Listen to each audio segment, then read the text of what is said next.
जहाँ भी गैंगस्टर हो, तो सर वो क्लोज सर्किट में काम करते हैं आप। और सर आप ज़्यादातर देखिएगा सर, गैंगस्टर की जो डेथ होती है उसका जो कारण होता है ना, बहुत नज़दीक वाला ही होता है। या तो उसने इन्फॉर्मेशन दी है, या तो उसने कुछ किया है। So sir it is, sir अभी ये एकदम मुझे आसानी से बताना मुझे तकलीफ हो रही है, but this is something like Shakespearean kind of a thing. Shakespeare में कैसे था कि उसकी वाइफ ही उसको बोलती है मेरे हस्बैंड को तो मार दे, है ना, ओथेलो एंड दैट। तो सर रिलेशनशिप की और गैंगस्टर की ये एक वो होती है सर कि उनका एक अलग लेवल पे होता है। And mostly they are kind of responsible for death of their near and dear ones. कोई दूर का आके उनको नहीं मारता सर, हमेशा नजदीक का ही मारता है। And it is always fact है, और ड्रामेटिकल भी है sir. It is how it works I suppose. मेरा अगला सवाल जिमी सर से है। सर आपको रोमांस करते हुए रोमांटिक चॉकलेट बॉय के रोल पे लोगों ने काफी पसंद किया। ऑनेस्टली कहना चाहूंगा, फिल्म का ट्रेलर देखने के बाद रोंगटे खड़े हो गए। बहुत ही आउटस्टैंडिंग लग रहा है ट्रेलर। आपका अनुभव कैसा रहा? कुछ कहानियां, कुछ फिल्में, कुछ डायरेक्टर्स ऐसे होते हैं जिनके साथ आपको स्क्रीन प्ले पे फ्लो करना पड़ता है। आप ये नहीं सोचते कि अभी ये मेरे पास ये सीन है, ये शॉट है, इसके अंदर मैं अभी फैल के परफॉर्म करूं, ये करूं, मैं लोटा लेके आया हूं, उसके भर भर के एक्टिंग करूं। वो सब कुछ फिल्मों में नहीं कर सकते। You have to go with the dialogue. जैसे अभी आपने मेंशन किया कि अपना वो जो डायलॉग है जिसमें वो कहता है कि कुर्सी पे बैठना है, ये धंधा करना है तो दोस्तों को मारना सीख ले भाई। वो किसी कॉन्टेक्स्ट में बोल रहा है उस कैरेक्टर को।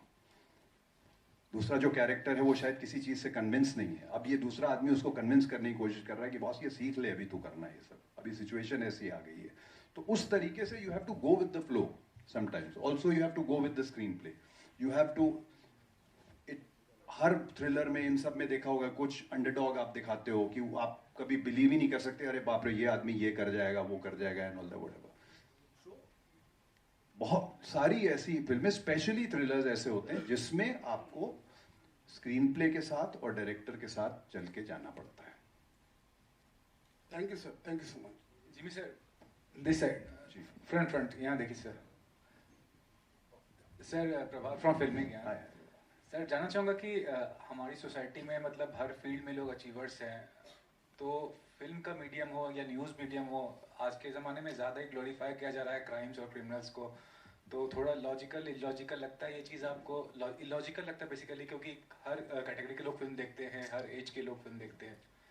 मुझे ऐसा लगता है कि आप जिस तरीके से इस फिल्म की प्रोजेक्शन देख रहे हैं, जिस तरीके से आप ये देख रहे हैं कि राइज ऑफ डॉन है, ये है, ये वो है, वो आपकी सोच के ऊपर डिपेंड करता है इस टाइम पे कि क्या आप अपनी कहानी अपने दिमाग के अंदर गढ़ रहे हैं उसको लेके, कि वही जो न्यूज़ पे दिखाया जा रहा है वैसा हो रहा है। ये एक्चुअली एक रेस अगेंस्ट टाइम पिक्चर है। ये एक रात के अंदर कुछ घटनाएं घटी हैं जिसके अंदर सिस्टम भी है, जिसके अंदर पुलिस भी अपना जॉब कर रही है, सब कुछ कर रही है और कुछ चीजों को रोक नहीं पा रही है। तो आप वैसी कहानी देखने जा रहे हैं, which is race against time. तो जब आप निकलेंगे तो आप ये नहीं सोच के निकलेंगे अरे ये हमें गॉडफादर देख के, ग्लोरिफिकेशन ऑफ इटालियन माफिया देख के निकल रहा हूं कि मुझे भी ऐसा ही बनना है। नहीं, मोस्टली जो देख के निकलेंगे वो बोलेंगे मुझे ऐसा बनना ही नहीं है। ठीक है ना? So the thing is that it's race against time, events that happened in one night where some people were playing such a game that everybody got shocked. Like I said in the beginning, बेचारे नए producer, नए director हैं, आप हड़का हड़का के उनसे कुछ अलग ही कहानी निकलवा रहे हैं। वो नहीं है असली कहानी, मैं बताऊंगा आपको। मेरा सवाल मेरा सवाल आपसे है जी कि मुंबई का जो अंडरवर्ल्ड था, गैंगवार था, वो खत्म करने के मुंबई पुलिस का बहुत बड़ा हाथ था। अभी इतना अंडरवर्ल्ड, अभी इतना गैंगवार नहीं है। आपका जो कॉप का रोल है इस फिल्म में, पॉजिटिव सोच रहा है कि निगेटिव विचार का है? कैसा है, आप एग्जैक्ट क्या है? ये बता दूंगा तो कैसे चलेगा sir?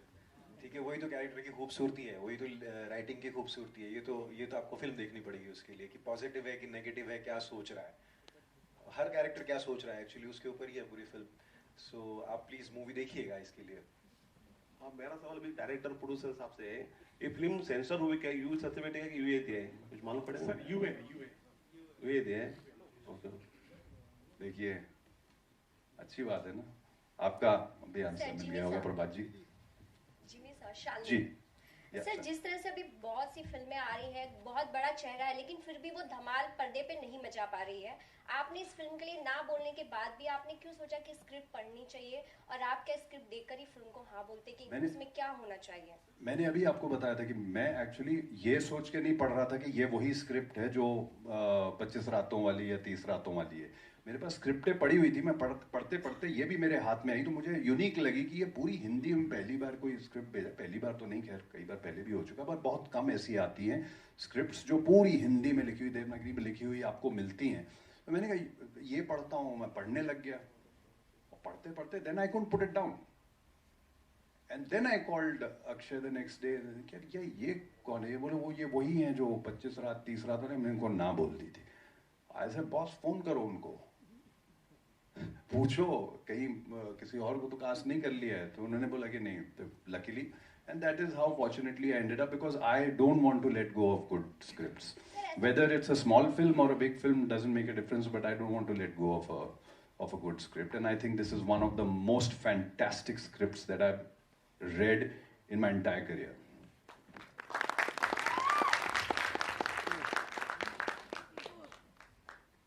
Hello, hi sir. This is Shweta, Bollywood Helpline. My question is Shravan sir. हालांकि बॉलीवुड में ऐसी बहुत मूवी आ चुकी है, फिर भी आपके पास 3 फेसेस, सब बड़ी फेसेस हैं, यू नो। इस मूवी में हमें ऐसा क्या एज अ ऑडियंस देखने को मिलेगा, या फिर चोर पुलिस के ही खेल हमें देखने को मिलेंगे इस मूवी में? और मैम गालिब का एक कोट है ना, अंदाजे बयान, तो इसका अंदाजे बयान अलग है। कहानी आप there is a theory ma'am कि आप 49 प्लॉट्स के अलावा कोई कहानी लिख ही नहीं सकते हो। There is a theory, English में थियरी है। आप कोई भी कहानी लो ना, देयर इज ओनली 49 और 48 permutation combination which is possible. हाँ, लेकिन हर चीज का जो अंदाजे बयान होता है वो अलग होता है।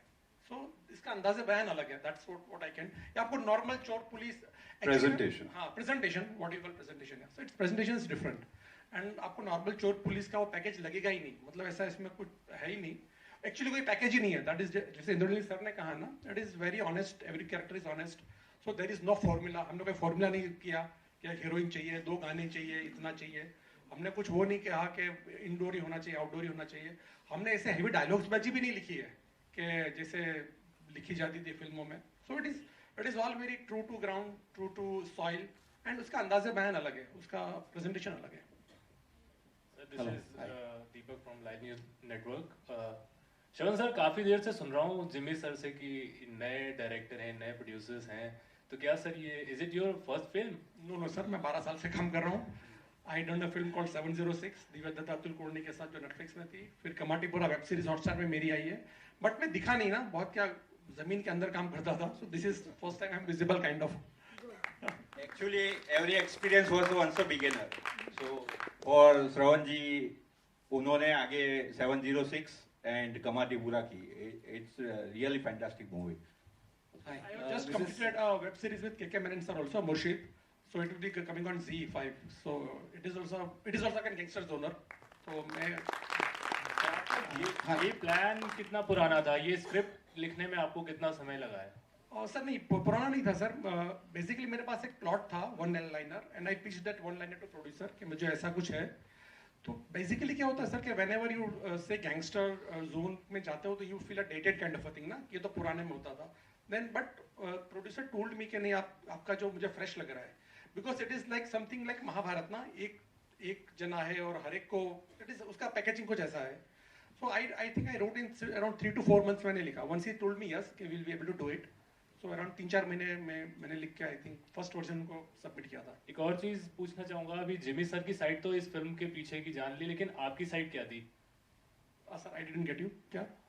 जिमी सर ने अभी इस फिल्म के पीछे की एक कहानी बताई कि उन्होंने स्क्रिप्ट को पहले ना बोल दिया, या फिर उसके बाद में पढ़ा तो ऐसी स्टोरी थी, फिर उसके बाद में उन्होंने यस कहा। आपकी साइड क्या है? नहीं सर, मेरे पास सिंपल मेरे पास प्रोड्यूसर थे, उनको मैंने 2 लाइन सुनाई, उन्होंने हाँ बोला, मैंने लिखा और काम करना चालू किया। It is so simple sir, I don't know. Thank you. Hi,